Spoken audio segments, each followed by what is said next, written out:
Lord, we come to you humbly and so unworthy to be in these positions, but thankful that you have put us in these leadership roles. And as they come together as a board and make decisions for our community, I just thank you for this opportunity for us to work together as a group and just give us wisdom in our decisions and the conversations that take place in this meeting. In Jesus' name, amen. Amen. Thank you, everyone. All right. Madam Clerk, if you would do the roll call, please. Commissioner Haley is excused. Commissioner Holshausen. Here. Commissioner Johnson. Here. Commissioner Garber. Here. Commissioner Howard. Here. Commissioner Shepherd. Here. Chairman Broder. Here. I'd be looking for a motion to approve today's agenda. So moved. Second. I've got a motion with support, but I think we've got an amendment to the agenda. One change, if the board would so indulge us, to have the presentation of the audit before the health presentation, as our auditor has traveled down from the UP to do the presentation, and we'd like to get back on the road after the fact, go back from the UP tonight. Right. So, we got our I'll amend my motion. amended with support. All in favor of approving today's agenda with that amendment signify by saying aye. Aye. Opposed? And they're all set. Now I look for a motion to approve the minutes of the May 21st, 2025 Board of Commissioners meeting. So moved. Support? Motion with support. Any discussions or changes in the minutes? All in favor of approving those minutes signify by saying aye. Aye. Opposed? The minutes are approved. This time we move to the approval of the bills. Commissioner Garber, please. Yes. I move to approve the invoice edit reports dated 5/20, 5/22, 5/23, 5/29, 5/30, 6/5, 6/6, 6/12, and 6/13 in the amount of $4,814,552.08 and authorize Treasury to draw warrants for that amount. I have a motion, did I hear support here? With the support, any discussion or questions on the bills? Seeing none, I'd ask for a roll call vote, please. Commissioner Holshausen. Yes. Commissioner Johnson. Yes. Commissioner Garber. Yes. Commissioner Howard. Yes. Commissioner Shepherd. Yes. And Commissioner Haley is excused, and Chairman Broder. Yes. Thank you for that. Next, we have the discussion of our audit. Yes, and at this time I'd invite Ken Telsman to come up. You have a PowerPoint presentation that is passed out in front of you, and he'll make a brief presentation on the audit for us. But the actual approval stays in the regular We'll schedule. leave the actual approval further down the list. Thank you for having me here to present the 2024 audit. Just kind of a brief explanation about the process. So with the audit, we do a financial audit as well as a single audit of the federal money the county receives. With that audit involves a lot of reviewing of supporting documentation, evidential matter to make sure that the numbers can be relied on, testing of processes, the biggest four that are important: receiving of money and dispersing, paying bills, payroll processes, journal entries, and make sure that everything is accumulated and all your information is captured correctly and presented accurately. And then beyond all that, there's also the different national GASB statement rules of required reporting and things like for your pension plans, your OPEB plans, investments, and make sure that's done all right. With all this testing, we also do what we call analytical relationships, whereas we look at this year compared to last year, as well as this year to the budget, look at variances and do they make sense, do they meet expectations. We do 9 counties throughout the state, and there's obviously very common things to counties no matter what part of the state they're in, but also looking at what things you're dealing with that are more attributable to other counties in your region. Make sure things look like they should. If anything's kind of strange, we'll dig into it a lot further, kind of satisfy ourselves that it makes sense, or lead us to testing in more areas. So at the end of all this, we give our opinion, and there's always 4 kinds. There's the adverse, which means there was issues or discrepancies with the evidence to the financials. There's a disclaimer when there isn't information, a modified, which means some of the information Most of the information is okay, but maybe one area is weak, like maybe the pension or capital asset records aren't up to par, but everything else is great. And then the last is the unmodified or the clean opinion, and that's what Shiawassee got for, again, for 2024 is the clean opinion on the financial audit, as well as the single audit of the federal money. So both were clean opinions for 24. The packet of graphs I handed out will kind of go through those and kind of look at the highlights for what was kind of different, what changed between this year and the last. First one shows all the assets of the entire county. Of course, some of the biggest important areas is the cash and investments. Went down a little bit, 22 to 20 million, almost 21 million. Again, probably attributable to just paying on the debt of the county would account for a lot of that decrease. Your different receivables for accounts from customers, the state grants, taxes, leases, everything's staying pretty comparable. The leases are for different loan agreements you have, I believe, with the medical care facility and maybe the mental health. So as that debt for them gets paid down, they have a lease back to the county to pay those, so those go down together. And we didn't have any new ones. 23, we spent the last ARPA funds. Right. So there was That less was a big- cash on hand. That was a big influx of money that's now been completed. So then your assets, your capital assets, everything looks pretty comparable the rest of the way for 24. The second page shows the obligations of the county, like accounts payable due to vendors, accrued liabilities for wages and taxes, accrued interest on debt. Unearned revenue is revenue usually for grants that you get the money in hand, but because you have to meet the grant requirements and use it for the grant, it gets held in this unearned liability account until it happens. So you have, I think, last year we used to have a big part of that for the ARPA grants. That's now gone. There's indigent defense grant money in there, I believe opioid settlement money, and I think CDBG money has some of that's waiting to be used for the grant, and then it'll move to revenue. Then the other obligations like vested employee benefits for accrued sick and vacation time went up a little to 1.5 million. Existing debt, we had no new debt, just payment of the existing. So the installment loans went down by the regular payment to 268. Bonds payable went down from 40.8 to about 37.4. The pension liability also went down some more from 9.7 million to 7.2 million. So that got a little bit stronger. I think you're almost to 90% covered, which is really good. The state's rule is always to stay above 60, otherwise they start writing letters and asking you to write back. So that's with the bond funding, that's improved that. It seems to be staying to the good. Your OPEB obligation also got a little bit more funded from 1.1 million to 1,084,000. So those are good things because those are pretty big liabilities for the county. And the other things were pretty similar. Can you tell me what deferred inflows is? Sure. So there's deferred inflows here, which are like a credit, and then there's deferred outflows on the previous page, which are kind of like a deferred expense. So those relate to the pension obligation and the retiree health care obligation. And I guess the shortest or simplest answer is there's certain costs and things that wrap up that the actuarial companies look at when they figure out what the liabilities are for the pension and then for the retiree health care.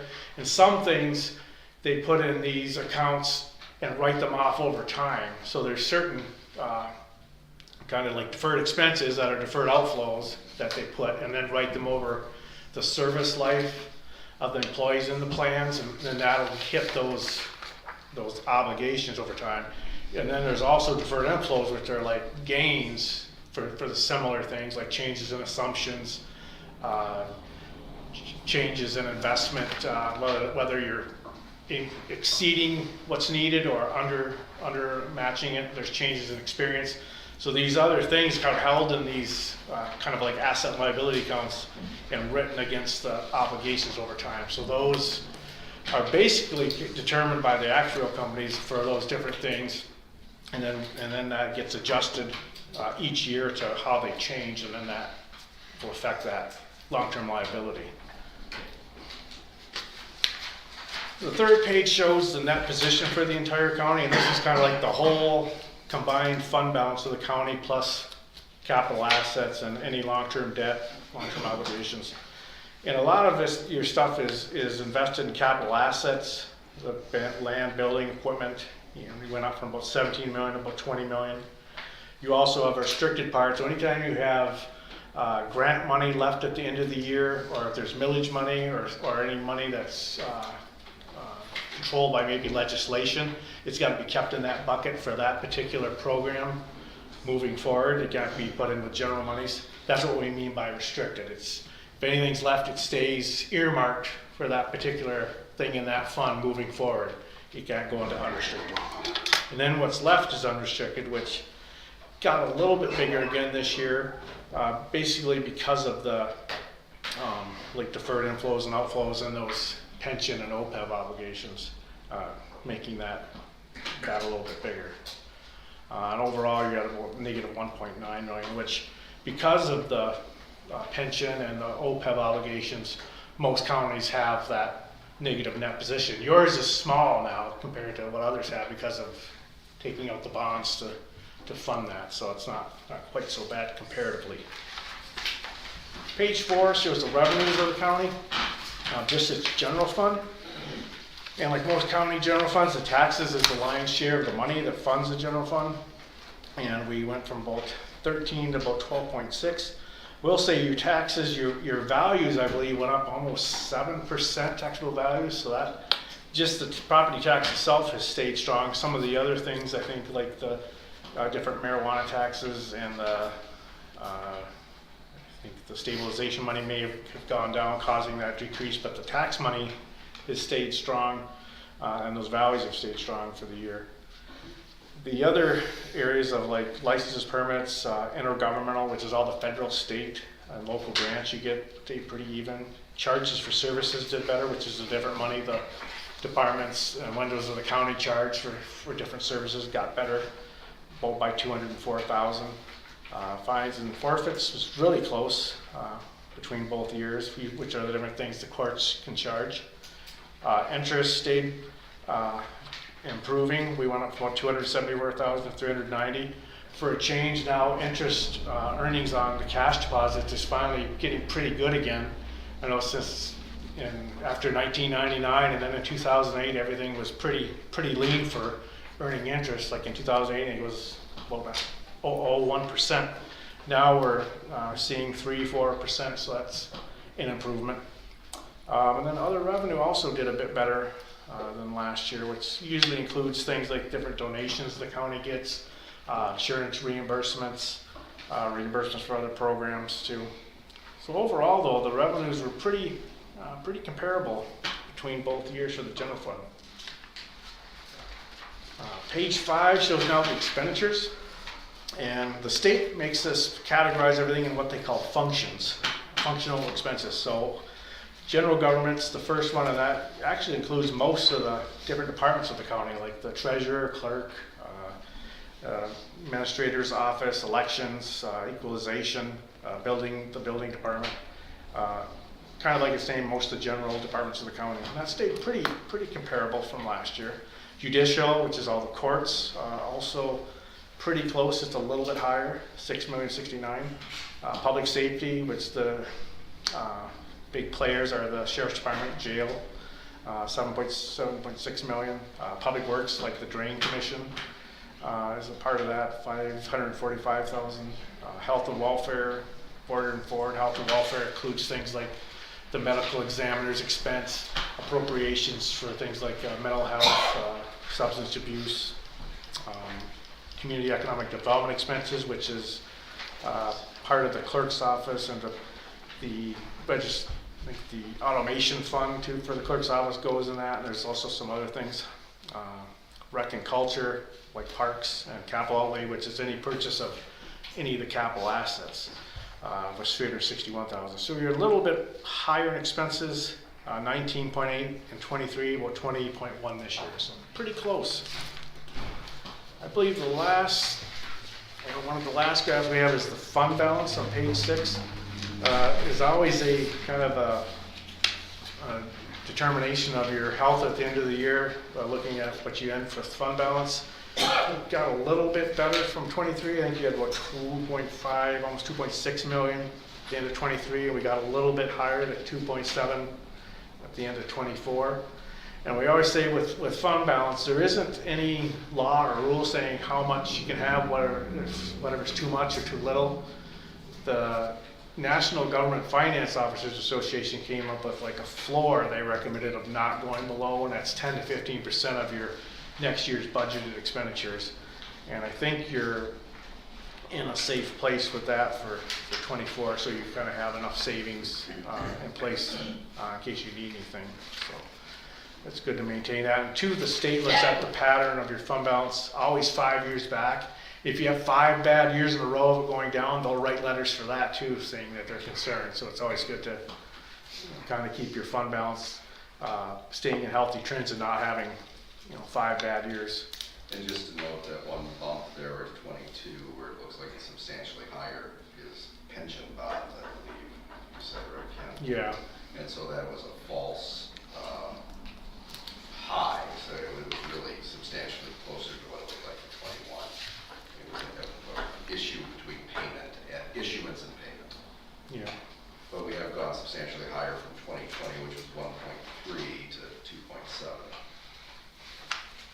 And so too with fund balance, it's always important to have that, because a lot of your grants are what they call the reimbursement basis, meaning they want you to pay it, then put in the paperwork and wait for the state to pay the grant money back. So it's good to have that reserves to keep cash flowing grants. Also to have money for any unforeseen expenses that come up too. So it's good to have a good savings at the end of the year.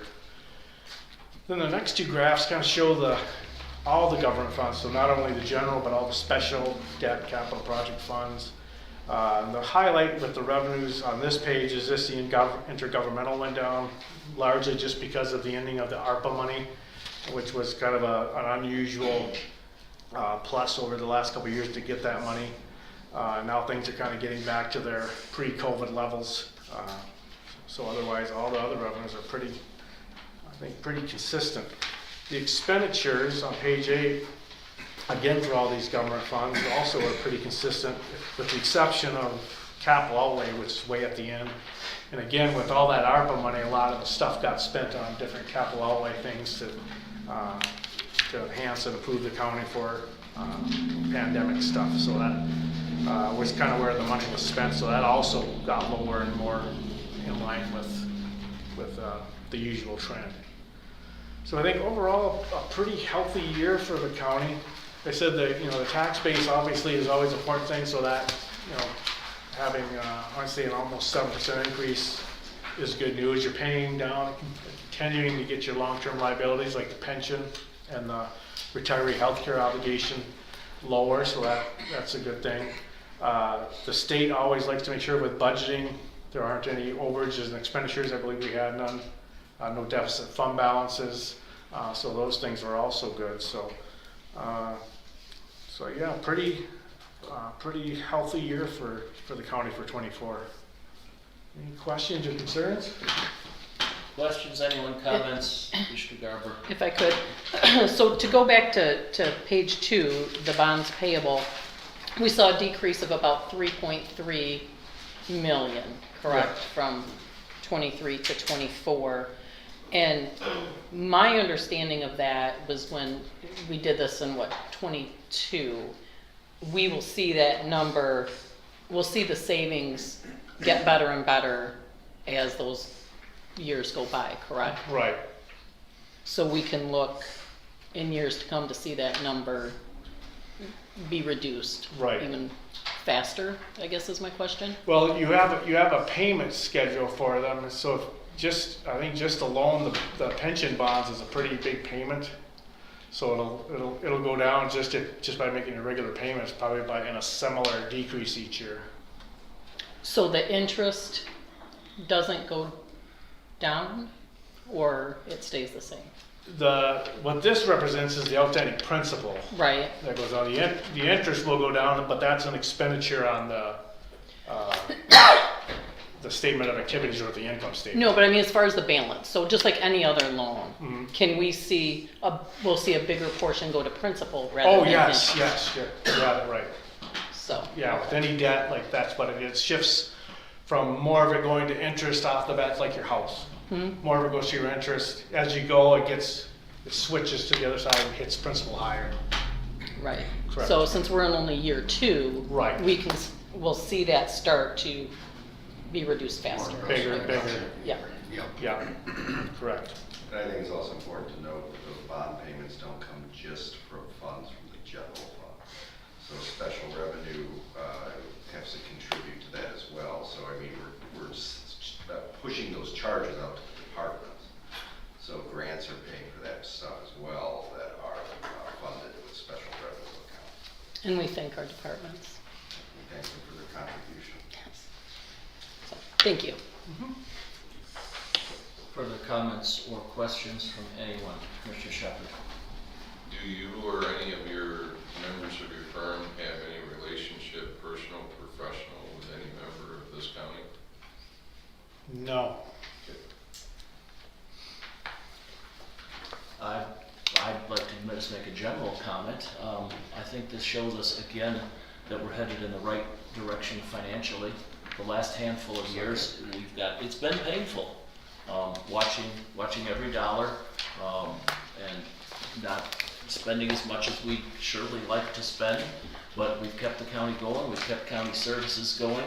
I think we've done a good job, and I think this report again shows. So thank you to everyone here, and of course thank you to Dr. Boggs and our finance people. Definitely Tracy. Tracy watches every dollar and knows them all personally. Right, Tracy? And our departments thank Tracy for that. I mean, no findings again. Right. That's a wonderful thing, Tracy. Thank you. Greg, if I could, I have one more question. I'm looking at just the draft, and I was looking at it, so I got the pages all mixed up. Where are our FTE, our full-time employee? What's our number for that? Is that in here? The approximate number of the employees? Yes. No, that's not it. That's not in the report. Isn't it typical? It might go on your Form 65 that we file with the state, but I don't think it goes on the audit. Okay, It goes on the Form 65. Yeah, okay. So we don't have that number right. right now. Okay. Sometimes, some counties will do SEC disclosure and include it with their audit, and sometimes it's in that. But I think you guys file yours separately. Okay. Thank you. If there is nothing else, I thank you for presenting and making that long drive down here. No problem. It's awfully hot down here. That's because you live in the tundra. Yeah. Things seem hot. And with the board's permission, if you have any other questions, I'd ask that you be excused so we can return. Of course. Thank you. Thank you. I only add, we appreciate all the county management and staff's help too with the audit and getting us all the information and answering questions. And see, we're always moving around and looking at different things because that's a part of the process, and they're always right on the money and timely and helping us get what we need and what we need to look at. So appreciate their work as well. Thank you very much. All right, I think now we have a presentation from our health department.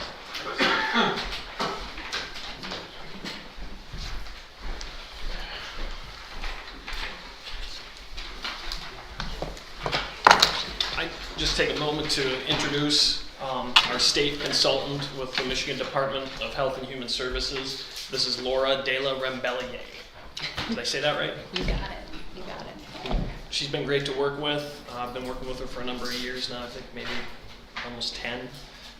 So they're here to present our accreditation, which is a 3-year process, and where the state comes in and reviews all of our programs. So I'll turn it over to Laura.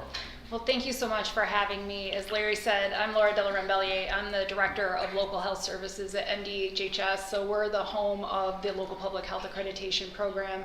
We're also the liaison to all the local health departments. So whenever something is happening that's out of the ordinary or difficult or challenging, I'm the person that they often call. So I just want to say too that I so appreciate, I was just telling Larry how much I get to work with his team and how much they're helpful, not only certainly within your community, but they are helpful with their colleagues across the state, and they're known for that. So I just am, and I'm not surprised at all by the audit report at all, and the partnership that they just show, how tightly they all work together. It's really very much appreciated. As Larry mentioned, we do a 3-year cycle. So the first cycle of accreditation was way back in 1997. We did pause during COVID. We weren't going to be bean counting the health departments in the middle of their COVID response. We knew that they were very busy working with all of you and with the community. We restarted in January 2023 and started doing visits on a basis of technical assistance and training. You're very fortunate here in Shiawassee that your leadership is solid, has stayed, and has a lot of experience. A lot of other local health departments did have turnover. The state had turnover as well. So it was really an opportunity just to reset and get everyone acquainted with their programs again as we came out of the pandemic. So one of the things that we've done is we've gone around and visited with all of the local health departments. We're on the cusp of starting cycle 9 next year. And so it's an opportunity just to do a review of the work that's done. My area tests for something called powers and duties, just asking questions about how are you demonstrating that you're using your powers and duties as needed under the public health code. And we have 10 other programs that are also tested. So this was a review that took place over a week in April 2024. I was pleased to be here actually for the review with Larry for powers and duties at that time. And I just have a couple of things that I just want to say to you that stood out in the report. So one thing that really stood out in the powers and duties section is how closely the emergency preparedness coordinator worked with the entire community, and how the entire community really came together during COVID, and just how the courts, the Board of Health, the board, all of you on the commission were critical during the pandemic response. That one of you, and I would love to know who it is, wrote memoranda of understanding for congregate care facilities to help with the most vulnerable adults in your community. That's amazing and unique. I haven't heard of that anywhere else in the state. Shiawassee also experienced strong leadership connections with local, regional, and state partners in responding to COVID and meeting the public health needs of the community. It's just kept coming up over and over again how they partnered. Another way in which Shiawassee has been recognized is just the partnership with the local conservation district on the project to offset homeowner costs for a sewer line replacement along the Maple River watershed. That helped improve and preserve the sewer line and preserve the water quality for the community. So, and also just the Environmental Health Division received an award from the Friends of the Shiawassee River for their efforts. Just a couple of other things too, just to share with you, and I will end my remarks. The immunizations program here, the staff worked with the Autism Alliance to implement sensory-friendly environments for children that are coming into the clinic, and that they're dedicated to providing the best immunizations experience as they possibly can. The on-site wastewater program implements and enforces the on-site wastewater inspections and evaluations under the point of sale ordinance. The inspection and evaluations under that ordinance determine operational condition. They identify failures and allow for compliance with the sanitary code. As a result, the systems are routinely replaced due to the efforts of Shiawassee's health department utilizing those enforcement measures as needed under that ordinance. And finally, the WIC program recognized Shiawassee's health department for for the outreach and referrals education, and also in the National WIC webcast of Cheers to Peers, and have been nominated for the Gold Breastfeeding Award of Excellence given by the USDA. So with that, I just want to say thank you for having me here. It's an honor to be able to support the work of your health department here in your community, and I'm just excited to be here. So thank you. Thank you. Did you want to say anything there? The only thing I would add is I would like to recognize our Board of Health members that are here, Commissioners Garber and Holzhausen, and also Dr. Moravitz has been a longtime member of the Board of Health, and they've been very supportive over the years, and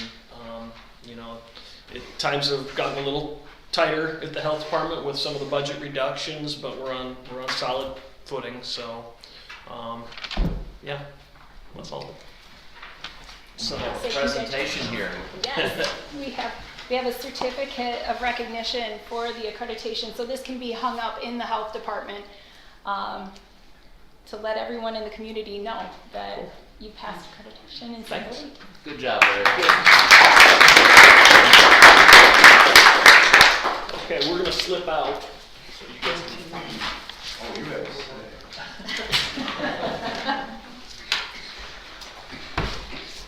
All right. In that case, at this time, I will open the public hearing for the Lennon Road redevelopment. Understand this is not the general public comment period, but just the public hearing on that redevelopment. If anyone wanted to speak regarding that, I'll provide a little background and context in case anyone wants to. why don't you go ahead? So, as you know, we had the motion before you at the committee meeting to approve the brownfield resolution for Lennon. Lennon had a special meeting and they did not take up the issue. However, several of us have had discussions with Lennon, and instead of starting all over with the process, we'd like to be able to continue to go to discussions to see if this is in fact viable over the next 30 days. So by holding the public hearing today, anyone can comment on it, and then we will table the resolution for the next meeting, which will keep it alive for 30 days. Otherwise, we would have to start all over from the beginning, and we do not want to do that because that would be a lot of time and expenses. And if it doesn't come up next month because there's no resolution, it will just die. Let it be taken off the table. And I'm sure most of you have heard us talk about that. It's been for the land bank, to the brownfield. There are grants involved. It's been a fairly complicated thing. So we're going to see very soon whether it's a go or not. Yeah, so this just extends us so we have more time to Yes. work between now and the next board meeting. I do not want to start all over with all the postings and brand new resolutions and everything else. So today we're still holding the public hearing. Yes, Commissioner. Yeah, I just wondered, must be Lennon, they don't want any extra taxes over there, extra money, they got more than they can spend? I guess I don't understand it. They're getting free tax money. Right. Otherwise, they're getting zero, so. Right. You're spot on.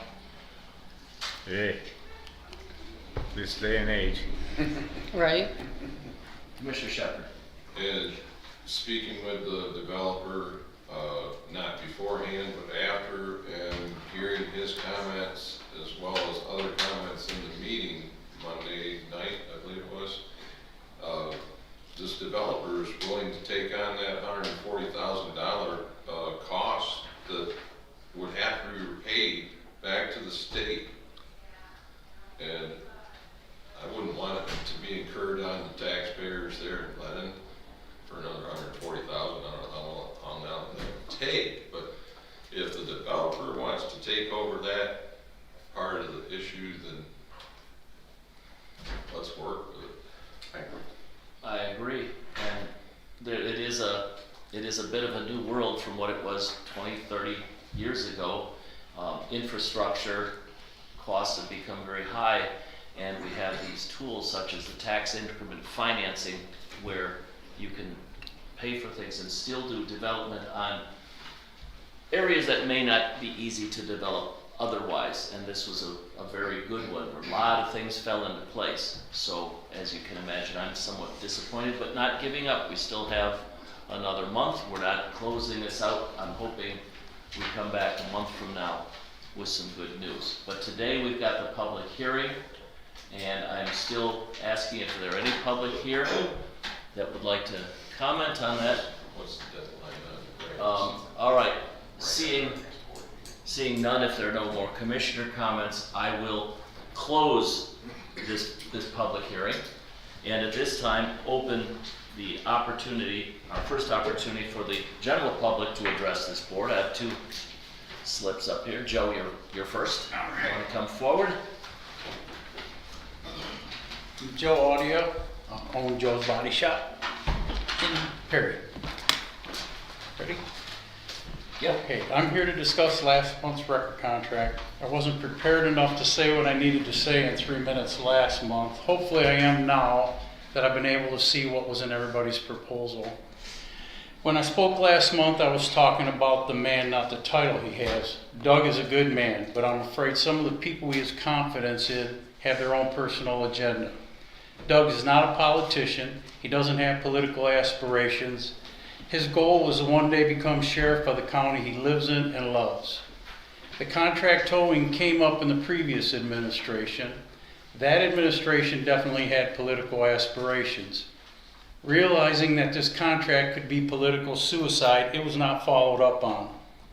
When the new administration was elected, with close ties and trust in the previous administration, the contract idea was then brought up for this administration to implement with no public fallout towards our previous administration, or rather politician.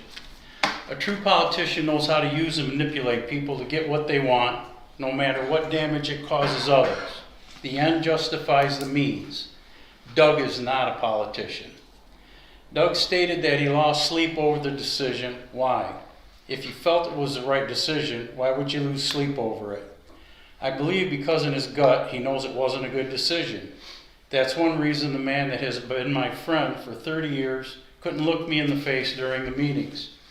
I guarantee you there's one person who hasn't lost 1 ounce of sleep over it. Our undersheriff at the last meeting made some claims. He stated that many times there were only 2 people in dispatch. They didn't have time to keep calling different tow companies because of a 47% turndown rate. That statement is very misleading. Out of 624 calls, 298 were passed on, leading to the 49% turndown rate. He's very passionate when he spoke about this, almost angry. The truth is, out of 298 calls missed, 211 were missed by 2 companies. If you subtract that, it was only 14% turndown rate. The undersheriff didn't do his job because under the rules we all signed, you can be suspended or removed for too many missed calls. If he was so concerned about the dispatchers, as he definitely should be, why didn't he do his job? Because it didn't fit the narrative at the time. The RFP allowed for companies to combine and lease equipment and personnel because not one company has all the equipment to adequately cover the entire county. He stated the company he chose had all the equipment. He stated Joe's location, which is 1 acre in size, didn't have a fence, which he knew would be installed, and had a storage building that could only store 1 semi. The building is 6,000 square feet. You'll have another chance at the end for another 3 minutes if you'd Okay. like. I just got marked. Got it. All right. Gaffner. Dean Gaffner, Gaffner Towing, Stewart Street in Wassman. I'm going to go on where he left off. The building is 6,000 square feet. If you think only 1 semi would fit in there, your math isn't your strong suit. He stated that he scored fairly, so by what measures? It appears he scored the 3-company proposal with just 1 company, 1 year's experience, chosen by 16 years. Combined company over 30 years. Completedness of proposal, chosen by no workman's comp in the packet, scored a 5. 3-company proposal scored a 3. Type of equipment, chosen company, 10 trucks, 5 drivers, with a max GVW of 33,000 pounds. Scores of 5. The number 3 company, 18 trucks, 10 drivers, 55,000 pound GVW trucks, 2 of them being rotators, valued at probably close to $1 million combined, scores of 3. Lot location and lot capacity. Chosen company given a 5 score. 3 company was given a 3. Why is that? Financial stability. Chosen company was given a 5. 3 company was given a 3. How do you come up with that without financial statements? It's already proven your math skills aren't the greatest. Personnel. Chosen company given a 5. 1 owner is a convicted felon. 1 of the drivers is a convicted sexual predator. The undersheriff became angry when this was brought up and said, "Don't throw stones." I'm sorry, but those aren't stones, they're facts. That's a big difference, and they are public record. The 3 company was given a score of a 3. Are we hiring the wrong kind of people for the sheriff's department? Obviously, scoring was done at the undersheriff's discretion with no regard to any facts or impartial reasoning. The good old boy system is still working well in our sheriff's department. The chairman said that the sheriff was elected, and if it doesn't cost the county any money, then it should be at his discretion. If that statement were true, then he shouldn't have even had to ask the board's permission. The reason is 4 eyes are better than 2. You may not be spending money now, but questions need to be asked, like, where is the workman's comp policy? Is there a workman's comp policy? I didn't see it in the package. If a driver is hurt on a scene and there's no policy, then what? Who's getting sued? The board has an attorney, ask him. I'm sure the record company will, but will the sheriff's department? No, they won't, because they have immunity. But the county, we the people, will be. Shouldn't these questions be asked? I'm bringing this up because I didn't realize. You'll have another opportunity at the end of the meeting. I didn't have any other slips. All right, seeing no one, we will move on to committee reports. So, did I hear something? Gary, would you start today, please? Yes, I'm on the health board, and Larry Johnson was here, and he's doing a great job, so I appreciate that.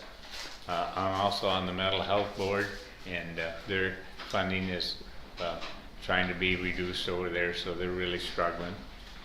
I'm on the SEDP with Justin Horvath, and he has all kinds of grants for businesses and things going on, so things are going good there. I'm on the senior citizen board. We're having a little problem over at Morris. The building needs a lot of work and repair, and they don't have the funds to keep it up, so I don't know what we're going to do. It's a big problem over there, so that's it. Thank you. Commissioner Garber. Just a quick update on our veterans office here in the county. So through May, for the first 5 months then, we had a steady increase, and I know I've talked to you guys about this before. For May, we had 370 veterans contacts. A lot of those are still walk-ins, appointments. That number doesn't reflect also calls that are coming in all the time. You know, maybe just a question, it's referred to a VSO, a veteran service officer. In that 5 months, that first 5 months, we've had 1 veteran that was homeless, and they were assisted. I guess where I want to go with that is the biggest service that we provide to our veterans is having a person. It isn't what you might think. Sometimes it is, you know, car repair, roof, appliances, consumers. But it's having that person, that veteran service officer, to sit there and navigate you through the programs. I mean, you guys know what that looks like, and they do a great, great job down there. So that's all I got. Thank you. Commissioner Johnson? Yep. Yeah, I just have one item. Planning Commission met and we voted to send out our revised ordinances to the townships for review, so as everyone's out and about in their township meetings, if you can ask them to take a look at those when they arrive on their desk, and review those and provide their feedback back to the planning commission. So we went through, we cleaned up a lot of it, cleaned up a lot of the language, simplified it, so hopefully it's easier to navigate in the future, and made it modern for 2025. So if you could get some feedback from your townships, it'd be greatly appreciated. That's it. Terrific. Commissioner Shepherd. I'll go along with a little bit what Gary was talking about on Morris Senior Center. It is in such viable disrepair that it's really not feasible for us to continue to utilize that facility. We originally, the county got it, or Scholl got it for $1 from the school, and it was somewhat dilapidated back then. It's one bill after another. Today they spent $3,000 just to repair the air conditioning unit. A couple months ago, it was over $5,000 for a water conditioning system. The windows is the biggest thing. The structural integrity of that building. How long before the walls blow out, I don't know. But in the contract, if we are to give it back to the village of Morris or the Morris schools, that building has to be in good operating condition. So basically better than what we got. The question that wasn't really answered during our meeting today, do we get all the funds that's taken in from the millage, or does some of it get held back for different situations to be paid? My understanding, did you want to have it on? I can answer. Oh, all right. So it's a reimbursable item. They have to turn in expenses to us, and then we give them back to them under the contract. And then there is an indirect rate, because we can't pay for assets that aren't under our direct asset reimbursement. So that's how the auditing principles have it set up. Not that we don't want to help them with their building, but we cannot pay for those expenses directly. We can handle the reimbursable ones, but we can't handle the capital outlay ones. That's why we created an indirect rate. So based on everything that they do, every bill they give us, they charge an administration fee that they should be taking that money and building up a fund or reserve for them so that they can use that for unrestricted funds. So we're hamstrung by this, and we've had to change it because of the changes in the county rules and practices. So it's reimbursable. For every receipt they give us, we give them one back, or we give them a check back. It's definitely a need in the community. This past Monday, I didn't go because it was during the day, and don't have a vehicle during the day right now. But they had 50 some people there for a special event. And if they don't have the ability to produce Meals on Wheels for the Morris area, then the people will just be without. Or activities. People praising the building that they have just so they can have something to do in their retirement years. I'm on the board of the BAAA Valley Area. Agency on Yeah. aid. Yeah. Okay, a lot of A's in there. And I do not fully understand. I need to look more into the relationship between them and our local SCOA, because I was somewhat shocked to see at my last meeting that they have a budget similar to ours, about $20 million, $21 million, and they're sitting on a $20 million cash reserve. So as I talk to them, maybe I can see if there's a way to help the locals a little bit more. I don't know what the restrictions are on their money, but I know there's a whole lot of money sitting over in Flint. It would be nice if we could move some to Shiawassee County, wouldn't it? But Yes, I it don't would. know. I've only been to 2 meetings, so I'm hardly an expert on what they do. I just noticed that in the last meeting and questioned it. So we'll be at further talks on that. And, nothing major to report on the Regional 5 GLS I-69 Trade Corridor Committee. Has the road commission been sending a representative? They've been sending plowmen? Yes, Okay. every now and then. Good. That all? In the county dispatch, we have 12 employees that are sitting on a rotational basis. It's not just 2 every day. No, it's all that's staffed, or two per shift. Okay, let's move on to motions and reports. Commissioner Howard, we can start with you, please. Absolutely. I move to table resolution 25-06-08, approving a brownfield plan for Lennon Road redevelopment, Lennon, Michigan, pursuant to and in accordance with the provisions of Act 381 of the Public Acts of the State of Michigan of 1996 as amended. Second. I have a motion with support. Any discussion on that, Dr. Boggs? It's tabled, there's no Talk, discussion. oh, there is no discussion on, that's right, on a, excuse me, on a, so I'm just going to ask for a vote on that. Commissioner Johnson, Yes. Commissioner Garber, Yes. Commissioner Howard, Yes. Commissioner Shepherd, Yes. Commissioner Haley is excused, Commissioner Holzhausen, Yes. and Chairman Broder. Yes. Okay, I move to approve the PA 116 farmland agreement application for Robert and Maria Carlin for parcel 010-23-400-001 and 010-23-400-002. Support.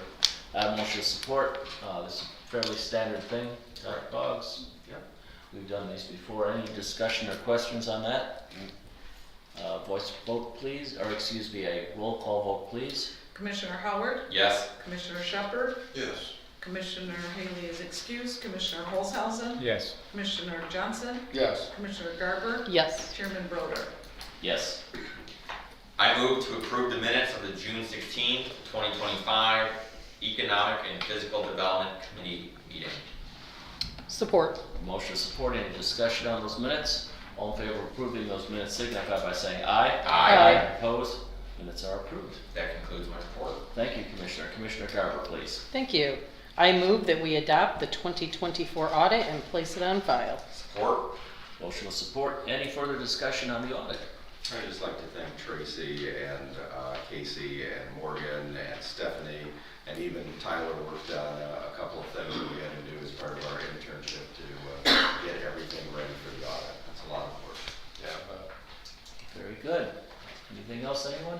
Just thank you again to the staff for being on time with the clean audit. I can't ask for anything more than that. 5 years in a row. 5 years in a row. 5 years. Awesome.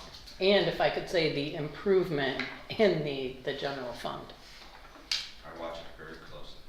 Right, and that 10 to 15% is very important for us to have. So thank you. Good work.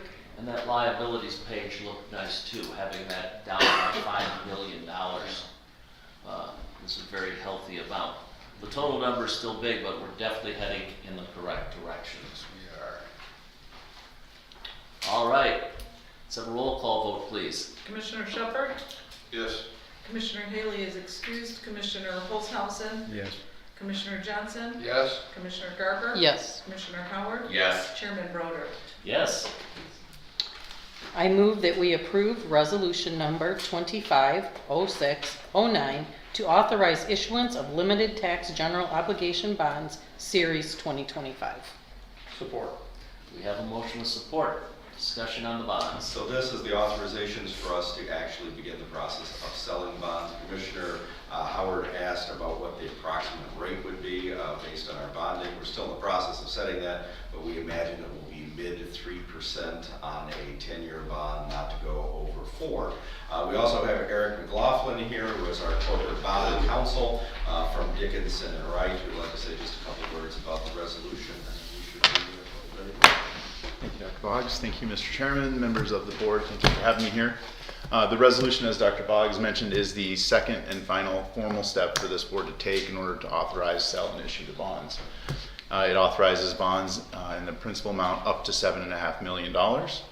And it pledges the county's limited tax full faith and credit to the repayment of those bonds in order to get the most advantageous rate for the project. The resolution, if adopted, will also set the parameters within which the bonds can be sold and delegates the authority to the county administrator to take the necessary actions and sign the necessary documents to make sure that those bonds are sold within those parameters. Are there any questions? I would just note that last time we did this, we moved a couple days here and there, so it does require that someone who is here every day be able to pull the trigger when it's time to sell it to get the best interest. You'll remember that you caught it in a dip. That was nice, maybe we can do that again. Yep, we've authorized the same type of sale this time called a negotiated sale. Allows us to enter the market when the underwriter and the municipal advisor are in agreement as to the conditions for selling the bonds. This all does feel very familiar. Any questions, anyone? Nothing? Well, thank you very much. Thank you for having me. Then I'd ask for a roll call vote on this, please.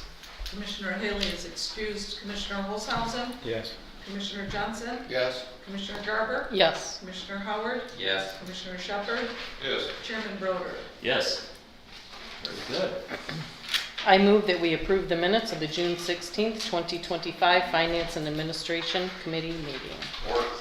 Motion support, any discussion on those minutes? All in favor of approving those minutes signify by saying, Who seconded that? oh, I did. Okay, thank you. Signify by saying aye. Aye. Opposed? Those minutes are approved. All right. Would someone like to take over for Commissioner Haley and make the motion? I will do that. Thank you. Yes, all right. I move to approve the renewal with Advanced Correctional Health Incorporated in an amount not to exceed $289,182.05.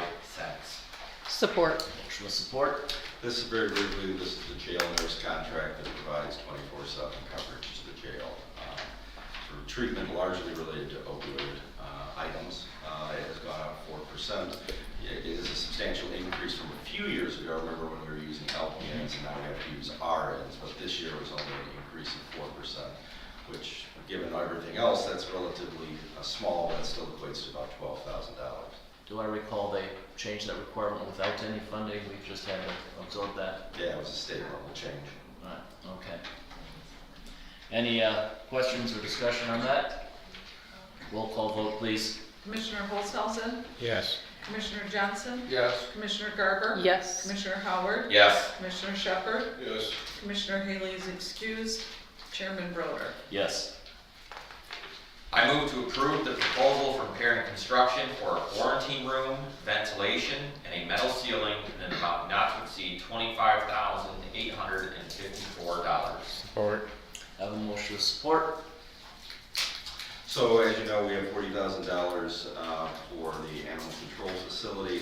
Based on this, in order to get it certified by the state to be up and running, the paperwork which we have submitted today to the state, the quarantine room needs to be reinstalled, the ventilation needs to be checked out to make sure that the air handler system works properly and the parts replaced so that the air exchange is right, and then have a metal ceiling put on it that in the kennel area that can be washed. So based on that, and the shoestring budget, we estimate about $25,854 to complete those tasks.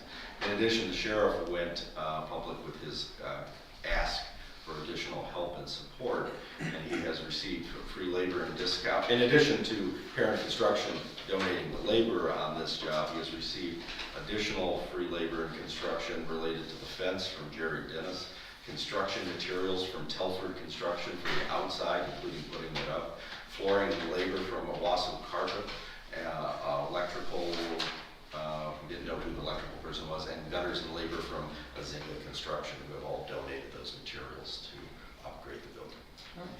The sheriff and the undersheriff have worked very hard on this, and they've had some great volunteer service, and the sheriff seems to be very optimistic that he'll be able to do some fundraising, and we'll be able to run a very adequate shelter in this county.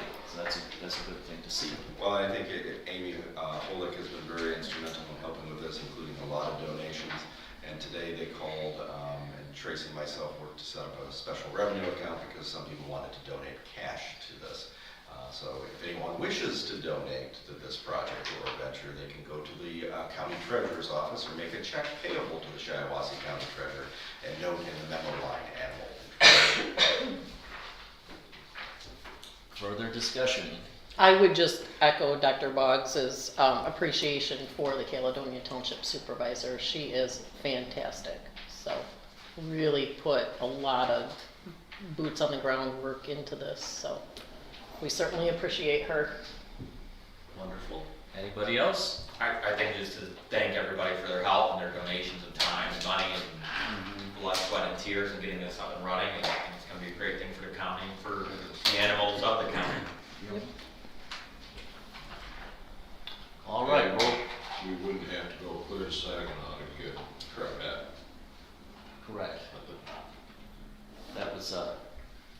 That was a temporary thing that I think ran its course. We had to do something. It was a temporary measure, but we're looking a lot better now. I really think we are. Anything else? Roll call, please. Commissioner Johnson? Yes. Commissioner Garber? Yes. Commissioner Howard? Yes. Commissioner Shepherd? Yes. Commissioner Haley is excused. Commissioner Holzhausen? Yes. Chairman Broder? Yes. I move to approve the minutes of the June 17th, 2025 Public Safety and Courts Committee meeting.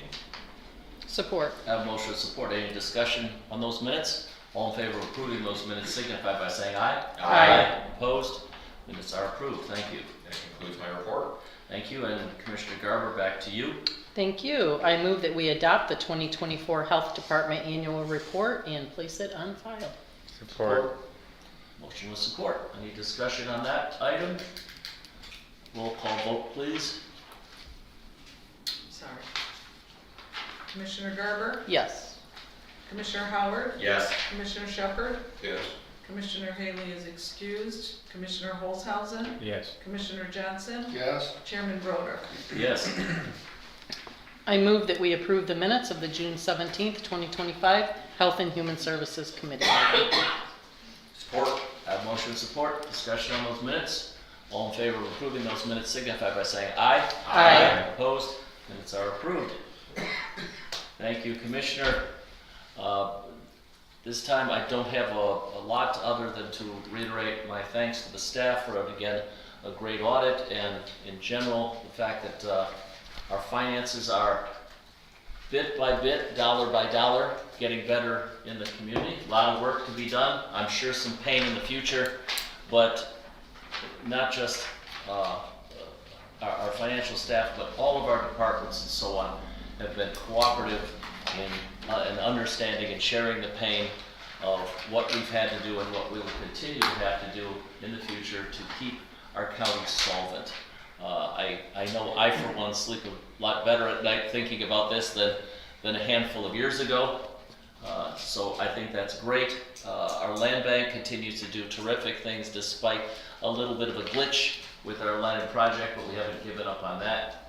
There's a lot of grant money coming down that we're applying for at the land bank, at the county, at the brownfield, and we're hoping to have some real good news maybe this fall on that, and some good projects starting next year.